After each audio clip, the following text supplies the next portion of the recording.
people, welcome back to my channel. It is tea time. I actually am using a mug this time because all of my mason jars are either in use or they're being dried because like I just recently used them, and besides I never like really get to use this mug. Obviously I'm a minimalist, like I have 2, 3 mason jars and a white mug. My house currently isn't like a black and white just yet, but that's what I want, a black and white interior, like different shade, not like black and white directly, but like different shades of black and white. And a red door, of course. But anyway, today I'm a little mentally drained from doing homework, so today I'm going to talk about men. It's kind of surprising to me that like I've had the most experience out of all my friends, out of the whole Armenian community, and I don't even think I've had that much experience, like, you know. So anyway, I'm going to talk a little bit about me, Armenian, me, and what that means in the dating / marriage world. Some of the stereotypes that I truly believe are true. And yeah, that's what we're going to talk about today. And then I'll record another video or some more videos on some drama because it's ridiculous. Like, my men drama is just like ridiculous. I mean, a lot of people think I just make it up, but no, it's a thing. Okay, so let's dive in here. So I'm Armenian. I am fortunate that I live in a very highly populated Armenian area. So, so there are a lot of Armenians like out here, and they're very smart, and they come from wealthy families. And I don't know what happened to my family. Sometimes I feel like, I'm like, all these Armenians are rich and smart, and they got good jobs. Like, what happened to my family? But anyway, no. So, so we're really, I'm just gonna be straight up. Like, here are the positives, okay? So, we're very smart. And, it's by smart, like, yes, we're book smart, of course. But I'm just gonna say that, book smart / intuitive. And I think that's just because of, like, Armenia, like, it's a poor country. When you lived there, you probably had to be intuitive and flexible because, like, a lot of things weren't easy to obtain, like food-wise, for example. They're very good with their hands, like, they're artists, very creative, good with their hands, artists. Well, a lot of people here, like, they used to work in the steel mill, or they worked in factories, and or wire mills even. So, yeah, so they're really good with their hands. I am not good with my hands. I can play an instrument totally fine, but ask me to do an art project, I can't do it. And even piano was kind of a struggle for me when I first, like, flute was easy because, well, actually, flute is not easy when you first start. Scratch that. But flute, your fingers are working together, whereas, like, piano, your fingers are working apart. And Armenians are very, very good at piano for some reason. And guitar. They're really good at having their fingers work apart on a project than work together. But you do have some of those rug people that, like, you know, they make the rugs or they sew.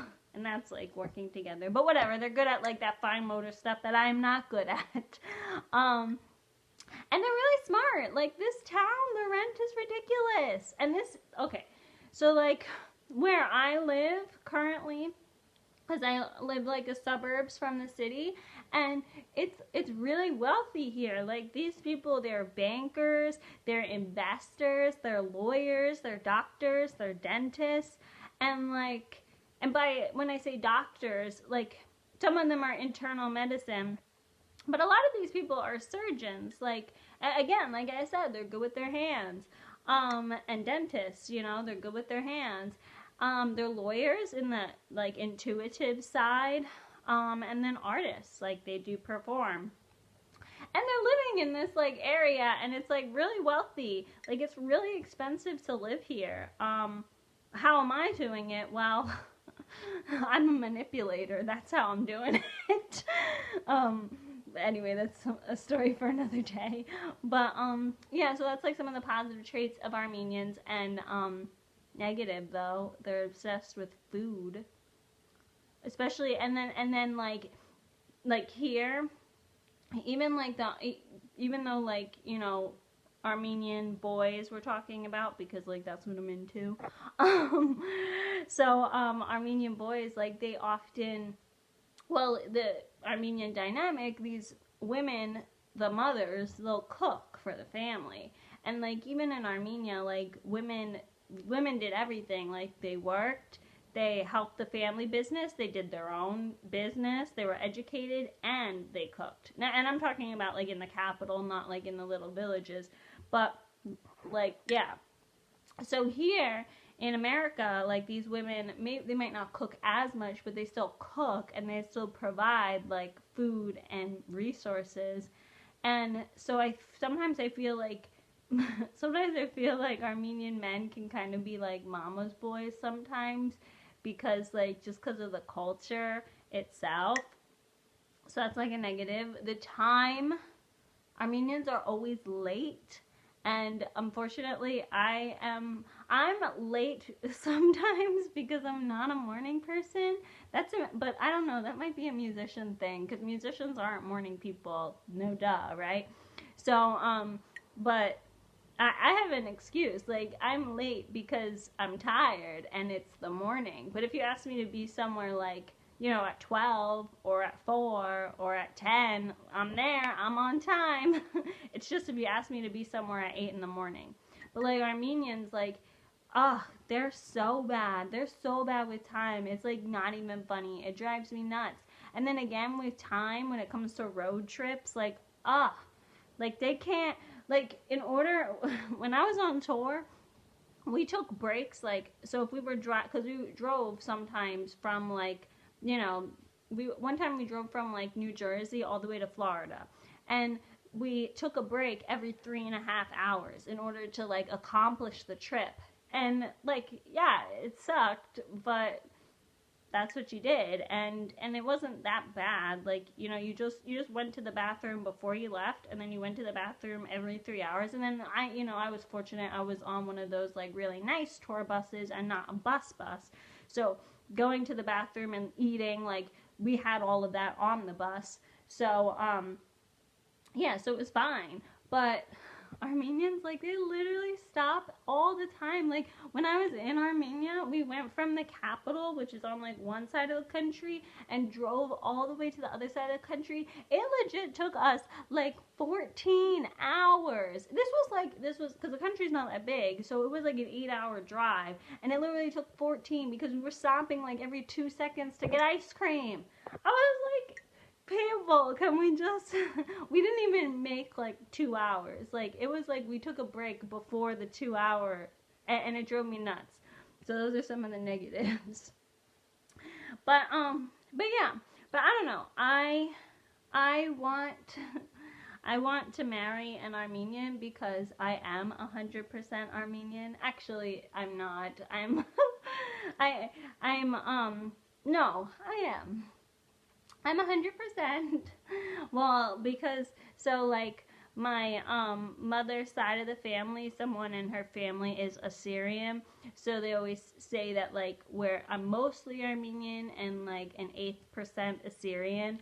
But if you look back in history, I don't like history, so of course, like, somebody told me this. If you look back in history, Assyrians and Armenians were the same thing at one time. So like, since we're going back in my family history, and the person who was Assyrian, this was back in the day, well, not anybody recently, so like, yeah, I'm an eighth Assyrian, but I think if we track the DNA, it's probably gonna end up coming up Armenian.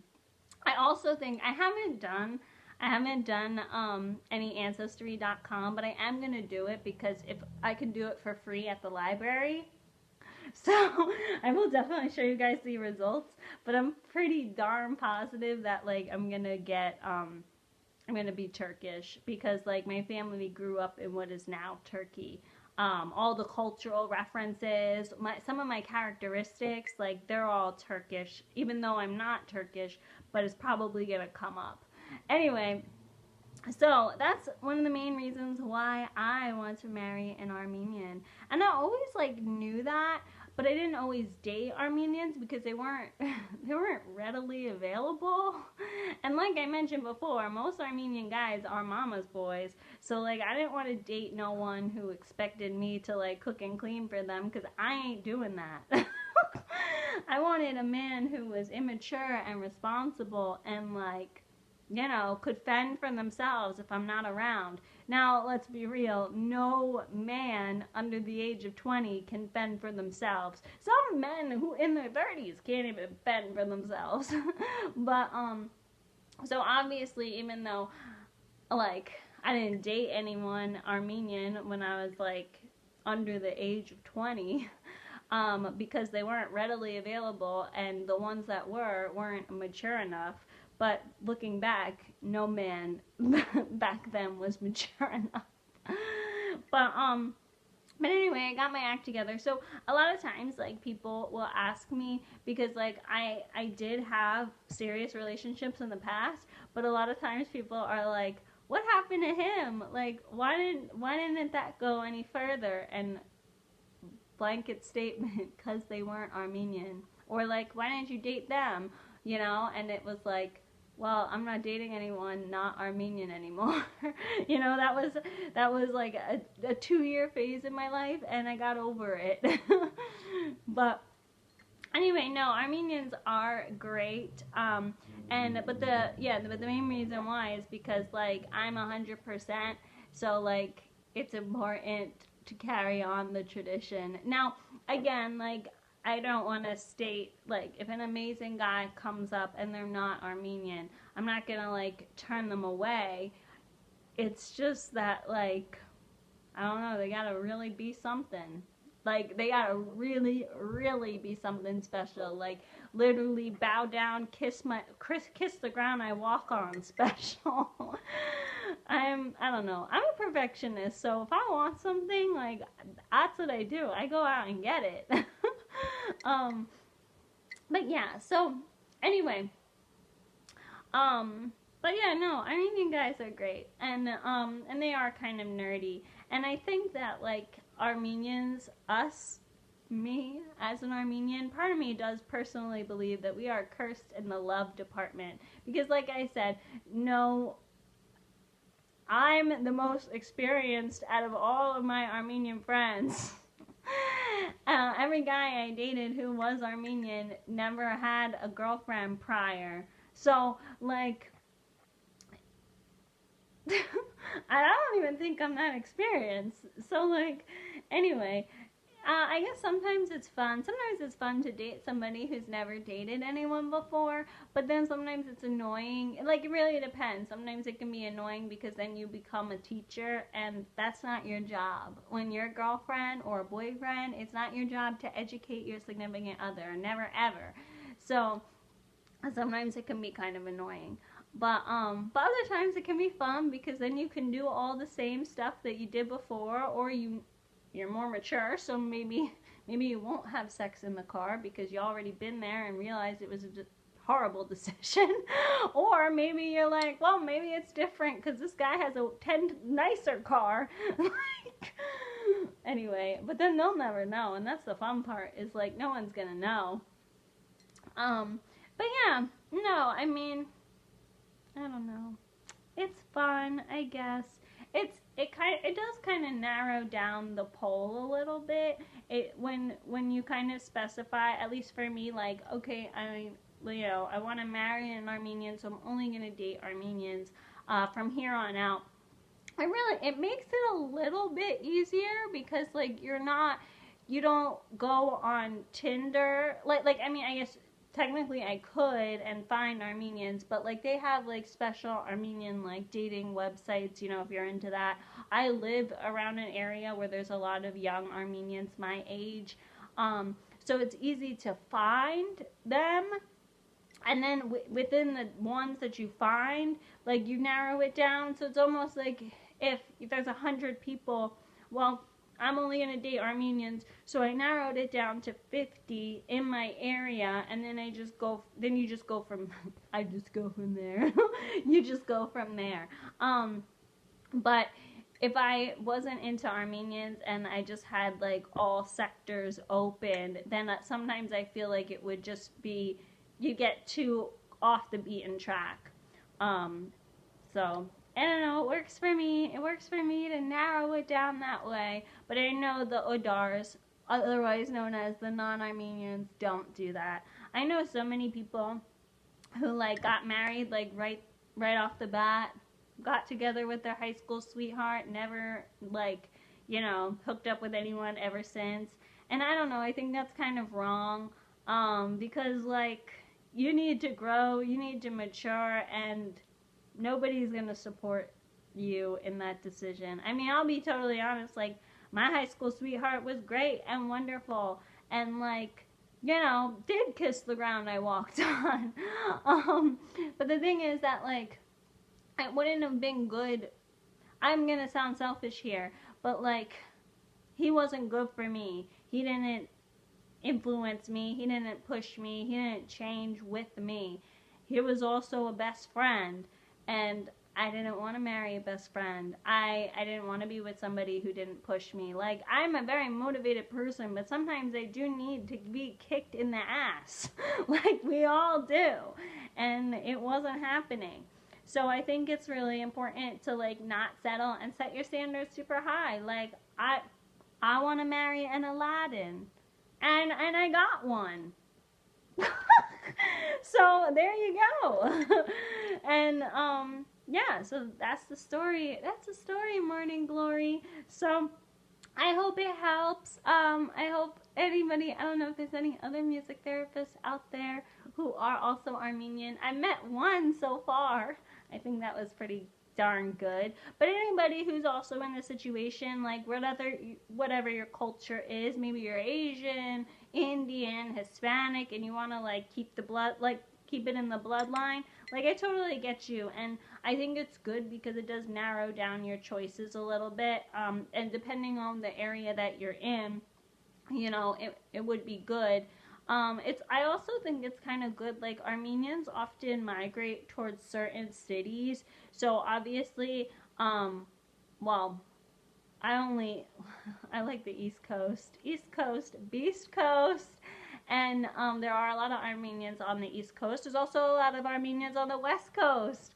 But there aren't that many in the middle of the United States, and I hate the middle of the United States. Like, it is not for me. So it works out that, like, I lived in areas where it was easy to find Armenians, or they were highly populated Armenian communities. So keep that in mind if you decide to move, or if you decide, like, to be culturally specific and, you know, search in one specific area. But I hope you all find your true love. It will happen. Just set your standards high. Like, I'm not gonna lie. Set your standards high, because if you don't, like, who are you harming? Not the community. You're harming yourself. It's the rest of your life. So why settle for anything less? Because you're not anything less. Okay. Have a great day, everyone. Bye.